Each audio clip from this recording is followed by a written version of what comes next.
ഇട ഝാൻസി റാണി ഇട്ട് തന്ന് ഞമ്മളെ രക്ഷപ്പെടുത്തിയ പൊന്നാര മോനെ.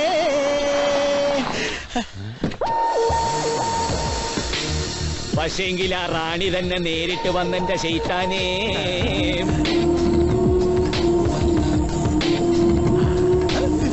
എന്തായി ശങ്കിച്ചു നോക്കുന്നേ? മനസ്സിലായില്ലേ എന്നെ? കൃഷ്ണഭർത്തെ ഝാൻസി റാണി, അതാണല്ലോ നിങ്ങൾ എനിക്ക് കൽപ്പിച്ച പേര്. അയ്യോ, അതൊരു തെറ്റിദ്ധാരണയുടെ പുറത്തങ്ങോട്ട് പറഞ്ഞു പോയതല്ലേ. അബദ്ധായി ഇന്നിപ്പോ അങ്ങോട്ട് തോന്നുന്നു. കാരണം യഥാർത്ഥ ഝാൻസി റാണി ഒരു പടയുടെ മുമ്പിലും തോറ്റ് പിന്മാറിയിട്ടില്ലല്ലോ. ഒരുതി അങ്ങോട്ട് നേടിയിട്ടല്ലേ ഉള്ളൂ. പിന്നെ ഒടുവിലൊരു വീരചരമവും. ഇതങ്ങനെയല്ലല്ലോ, വാലും ചുരുട്ടി ഓടുകയായിരുന്നില്ലേ കൃഷ്ണപുരത്തെ ആൺപടയുടെ മുമ്പിലെ. എന്താ സുലൈമാൻ തിരുമേനി? ഈ പറഞ്ഞ ആൺപടയുടെ നേതാവ് താങ്കളാണല്ലോ, ശത്രുപക്ഷത്തിന്റെ അച്ഛനും. പക്ഷേ ഈ നേതാവിന് ഇന്നലെ കവലയിൽ കാണിച്ച പോലെ തട്ടുപൊളിപ്പം വിദ്യകളെ വശമുള്ളൂ. നെഞ്ചു വെച്ച് നിന്ന് പോരാടാനുള്ള ചങ്കൂറ്റുണ്ടോ? എന്താ നീ ഉദ്ദേശിച്ചത്? പറയാം. അച്ഛനോടുള്ള ശത്രുത ഇവിടുത്തെ ബാലഗോപാല ക്ഷേത്രത്തിന്റെ ഭരണത്തെ ചൊല്ലിയല്ലേ.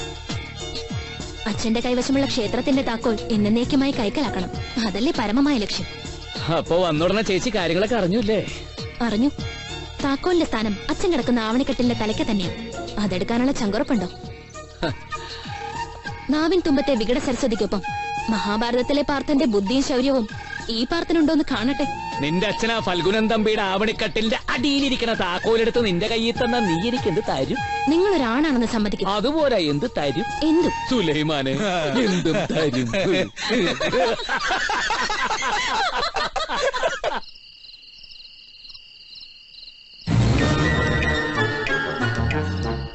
എല്ലാവരും നല്ല ഉറക്കവാ. എവിടെയെങ്കിലും ശബ്ദം കേട്ടാ അപ്പം നീ മെയിൻ സ്വിച്ച് ഓഫ് ചെയ്യണം. ഓക്കെ? എന്റെ ആണത്ത് അവൾക്ക് തെളിയിക്കണമല്ലേ? ഞാൻ ആണാണെന്ന് ഇന്ന് അവൾക്ക് തെളിയിച്ചു കൊടുക്കാം. അത് വേണം. കുഞ്ഞിഞ്ഞ് എന്തിന് കുറ്റി തുറക്കാൻ?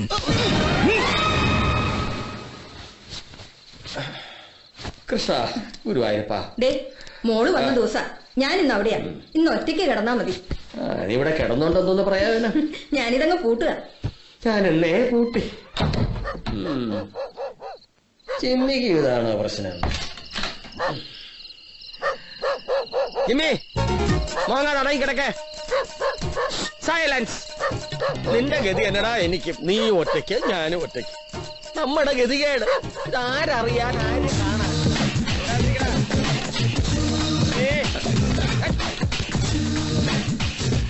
ഓ, എന്തൊരു സ്ഥലം. ഇവിടെ നിൽക്കാൻ വയ്യ, കിടക്കാം.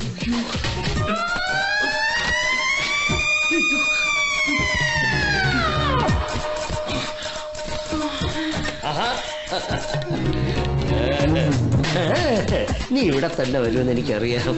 പാടിയ വായും ആടിയ കാലും വെറുതെ ഇരിക്കില്ല. അതെന്റെ കൈയാടി. തിരിച്ചോടിക്കല്ലേ, തിരിച്ചോടിക്കല്ലേ.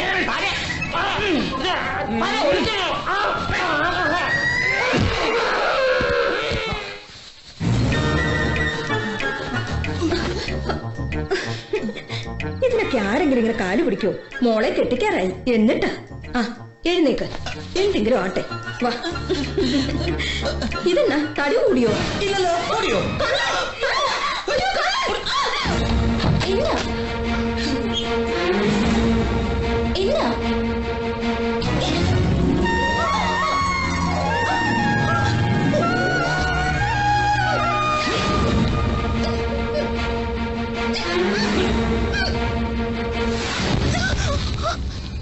നീ പറഞ്ഞ ചങ്കൂറ്റം പാർത്ഥം കാണിച്ചിരിക്കുന്നു. മതിയാ? അയ്യോടാ, താക്കോലെടുക്കാൻ പോയ വീരൻ ഝാൻസി റാണിയെ പൊക്കിക്കൊണ്ടുപോകുന്നോ?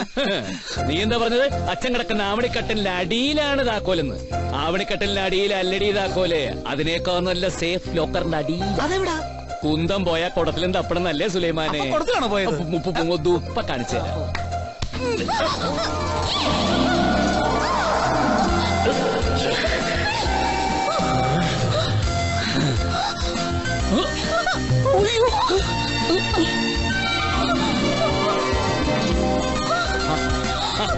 എടീ, നീ മനസ്സിനകത്ത് കാണുമ്പോഴേ ഈ പാർത്ഥം മാനത്ത് കാണും. എന്നാ നിന്റെ അച്ഛന്റെ തലയുടെ അടിയിൽ തന്നെ കൊണ്ടുവച്ച് പണ്ടാറടങ്ങ്. എന്നെടുത്തെടുത്ത് തന്നെ വെച്ചേക്കാം. ഇത്തരം കുറുക്കു വഴി കൂടെ അല്ല പാർത്ഥനെ തോൽപ്പിക്കേണ്ടത്. പോടിയോടന്ന് പോകാനോ? അങ്ങനെ പറ്റില്ലല്ലോ. എടുത്തു കൊണ്ടുവന്ന പോലെ തന്നെ തിരികെ കൊണ്ടാക്കാൻ. സുലൈമാനെ കൊണ്ടാക്കടാ. അത് പോരാ. പിന്നെ ആരാണോ എന്നെ ഇവിടെ കൊണ്ടുവന്ന് അവർ തന്നെ എന്നെ തിരിച്ചു കൊണ്ടുവരും. അതിന് നിന്റെ മറ്റവൻ വരും. സുലൈമാനെ, എന്നെ എന്തിനാ വിളിക്കുന്നത്? ഞാനാണ് ഇവളുടെ മറ്റവൻ. എന്നാ ഞാൻ പോവില്ല. വേണ്ട, ഇവിടെ എങ്ങാനും കിടന്ന് പണ്ടാറടങ്ങ്. ഇവിടെ എങ്ങനെയല്ല, ഇവിടെ തന്നെ കിടക്കാൻ പോകും. സുലൈമാനെ, ഞാൻ ഇല്ല, നിങ്ങൾ അഡ്ജസ്റ്റ് ചെയ്യും. പെണ്ണെ, നിനക്കെന്നെ അറിഞ്ഞൂടാ. എന്റെ കൺട്രോൾ തെറ്റിയ പിന്നെ പിടിച്ചാ കിട്ടില്ല. അതെ അതെ, പണ്ട് ഇതേപോലെ ഇവന്റെ കൺട്രോൾ പോയിട്ട് തിരിച്ചു കൊണ്ടുവരാം. ഞങ്ങൾ വിട്ട പാട്. അല്ലെങ്കിൽ ഞങ്ങൾ പോവുക. പൂങ്കൊടി, ഇവിടെ എന്തെങ്കിലും നടക്കും. അയ്യേ ശവം. പൂങ്കൊടി, പടക്കവും തീപ്പെട്ടി ഒരുമിച്ചിരിക്കുന്നത് പൊട്ടൂലേ? പൊട്ടട്ടെ.